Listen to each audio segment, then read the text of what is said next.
हूँ कि एक दफ़ा फिर शहबाज शरीफ साहब सुर्खरू हुए और ये आपको याद होगा कि जिस वक़्त ऑपोजिशन लीडर 2018 में जब आरटीएस बिठाकर प्रोजेक्ट इमरान 2011 को एग्जीक्यूट किया गया, उसको इम्प्लीमेंट किया गया, उसको पाकिस्तान के ऊपर तरक्की करते पाकिस्तान के ऊपर मुसल्लत किया गया, तो 2018 में नैब की अदालत ने, और ये मैं इसलिए रिपीट कर रही हूं कि ये उन नौजवानों के लिए, आजकल का जो नौजवान है उसको ये पता होना चाहिए, पाकिस्तान की आवाम को पता होना चाहिए कि ये किस किस्म का खिलवाड़ किया गया था, जिसका खमियाजा पाकिस्तान की आवाम ने भुगता है। और उनको 2018 में नैब की अदालत नैब में लाहौर में साफ पानी का एक मुकदमा बनाया गया। उस साफ पानी के मुकदमे में बुलाकर जब वो बाहर खबर आई कि उनको एक और मुकदमा आशियाना के अंदर गिरफ्तार कर लिया गया, और ये आपको याद होगा बड़ा मशहूर केस बना कि बुलाया किसी और मुकदमे के लिए, सवाल किसी और मुकदमे का, और जवाब में किसी और मुकदमे में गिरफ्तार कर लिया गया। और बात यहाँ तक नहीं रुकी। उसके बाद आपने ये भी देखा कि आहद चीमा साहब, जो कि पंजाब के अंदर जिन्होंने शहबाज शरीफ साहब के उस विजन को इम्प्लीमेंट किया, चाहे वो एनर्जी के प्रोजेक्ट्स हों, चाहे वो मेट्रो के प्रोजेक्ट्स हों, चाहे वो ऑरेंज ट्रेन के प्रोजेक्ट्स हों, चाहे वो डेवलपमेंट के प्रोजेक्ट्स हों, जिस तरह इम्प्लीमेंट किया उसकी पंजाब में मिसाल नहीं मिलती किसी ऐसे अफसर की। और सिर्फ शहबाज शरीफ साहब जिन्होंने अपने भाई के साथ वफा निभाई, बहादुरी के साथ मुकाबला किया, उनके साथ बदला लेने के लिए आहद चीमा साहब को पहले गिरफ्तार कर लिया गया। और यह तासुर देने की कोशिश की गई कि क्योंकि आहद चीमा साहब शहबाज शरीफ साहब के साथ काम करते थे, उनके विजन को इंप्लीमेंट करते थे, पंजाब के अवाम को जो रिलीफ देने का, डेवलपमेंट देने का, तरक्की देने के मंसूबे थे उनको मुकम्मल करते थे, उनको गिरफ्तार कर लिया गया करप्शन के केस में, सिर्फ परसेप्शन बनाने के लिए। कल उनको भी अल्लाह ताला ने सुर्खरू किया, शहबाज शरीफ साहब को भी अल्लाह ताला ने बरी करके सुर्खरू किया, और अदालती फैसले से। और ये जो आज का तासुर है ना कि लाडले और फैसले आ रहे हैं आज, अगर निज़ामे इंसाफ अपने ऊपर लगे धब्बे धो रहा है, 7-7 साल की पेशियां,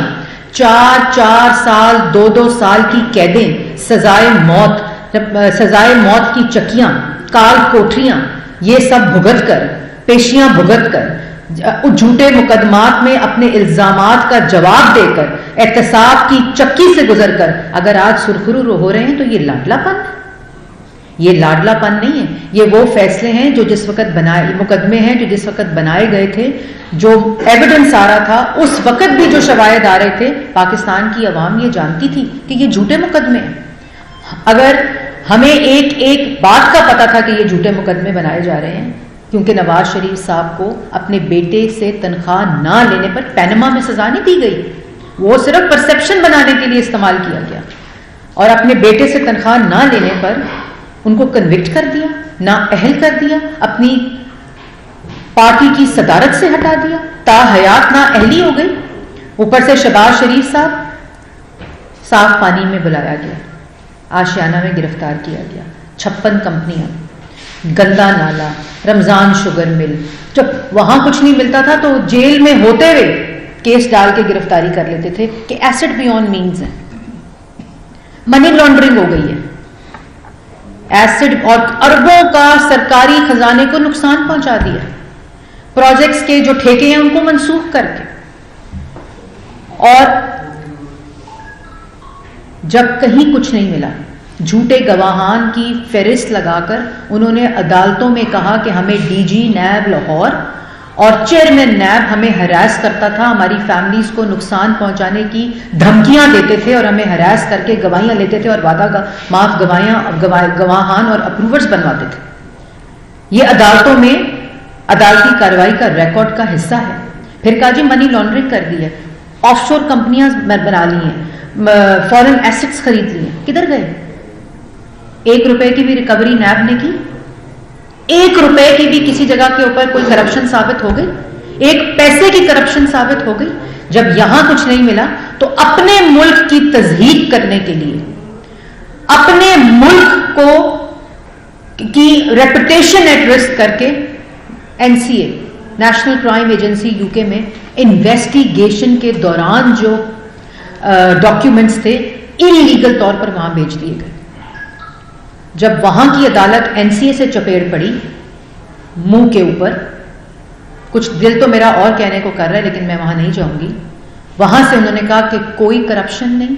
कोई मनी लॉन्ड्रिंग नहीं, किसी किस्म का कोई ऐसा शायबा और एविडेंस नहीं, जो इन्होंने खुद कागजात भेजे थे कि किसी तरह से भी मनी लॉन्ड्रिंग साबित हो सके। उनके बेटों के ऊपर, सलमान शहबाज के ऊपर जी ऑफशोर कंपनियां बना ली हैं, आज चीमा ने फ्रंट मैन रख ली हैं, 56 कंपनियों के अंदर करप्शन हो गई है। किधर गई, किधर गई वो करप्शन? उसके बाद जो हमजा शहबाज साहब 2 साल, आहद चीमा साहब 2 साल से जायद, शहबाज शरीफ साहब जेलों पे जेल, जेलों पे जेल, राना सना, एक फहरिस्त है। साद रफीक के केस में सुप्रीम कोर्ट ने कहा कि ये झूठे मुकदमे पॉलिटिकल इंजीनियरिंग के लिए इस्तेमाल किए जा रहे हैं। इसी केस में जो आशियाना की कल बरीयत हुई है, इसी केस के अंदर अपने दौरे हुकूमत में 2019 में सुप्रीम कोर्ट में चैलेंज कर दिया ये फैसला, वहां से भी विड्रॉ कर लिया अपना फैसला क्योंकि अपने पास कुछ नहीं था। और आपको याद होगा, हम तो आज फिर यहां बैठे हैं, मैं इसी जगह पर बैठकर पाकिस्तान की आवाम से मुखातिब हूं। किधर है वो चेहरे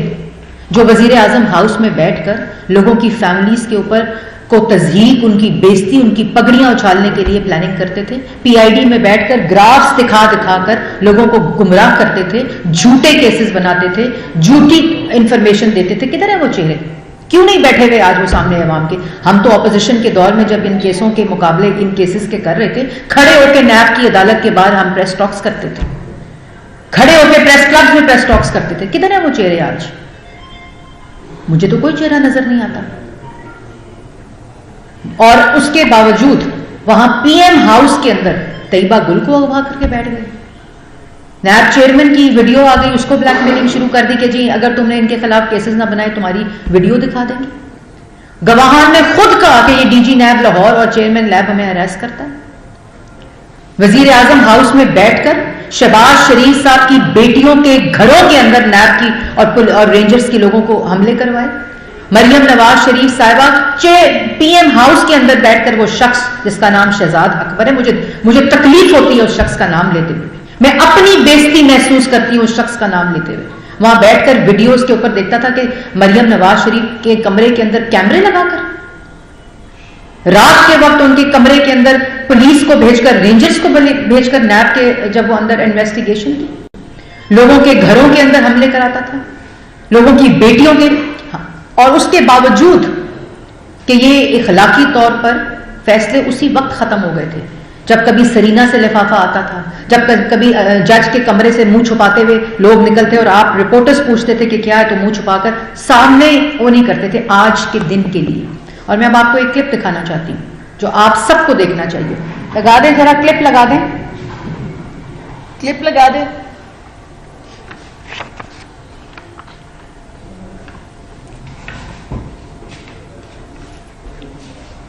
उसके बाद अभी जो आप क्लिप देखेंगे, जिस शख्स को ये पता होता है कि उसने अल्लाह ताला को हाजिर नाजिर रखकर पंजाब की और पाकिस्तान के अवाम की खिदमत की है, डेवलपमेंट की है, हस्पताल और स्कूल दिए,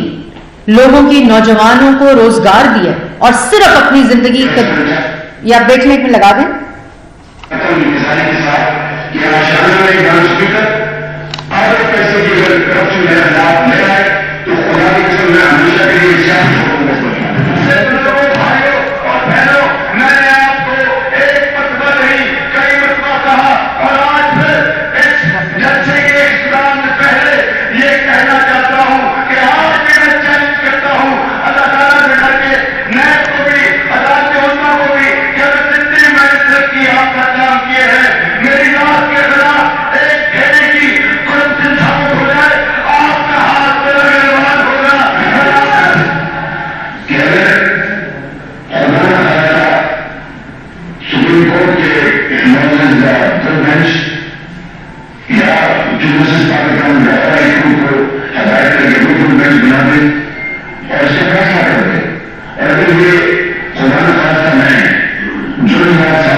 जिस शख्स ने को पता होता है ना कि चोरी नहीं की, जब उससे हिसाब मांगा जाता है, जब उससे जवाब मांगा जाता है, तो ये पार्लियामेंट के ऊपर अल्लाह ताला के नाम होते हैं छत के ऊपर। उसको गवाह बनाकर उस वक्त भी शहबाज शरीफ साहब ने कहा था कि एक धेले की करप्शन अगर मेरे खिलाफ साबित हो जाए, जो मैंने मंसूबे 10 साल से ज़्यादा पंजाब के लोगों की खिदमत की है, अरबों और खरबों के प्रोजेक्ट्स लगाए, उनमें सेविंग की है, तो उन्होंने कहा था कि अगर मेरे खिलाफ एक धेले की करप्शन, और एक दफ़ा नहीं कहा, हर दफ़ा ये कहा, तो मैं सियासत छोड़ दूंगा। इधर सवाल का जवाब पूछो तो कभी अदालतों पे चढ़ाई, कभी जज पर चढ़ाई, ओ ज़ेबा जज मैं तुम्हें छोड़ूंगा नहीं, 9 मई करा दो, अदालत बुलाए तो बलवे करा दो, शोहदा के जो यादगारें हैं उनको जला दो, एम्बुलेंस चला दो, रेंजर्स की गाड़ियां जला दो, ताकि इतना फसाद बर्पा हो जाए कि मुझे मेरी चोरी का जवाब ना देना पड़े।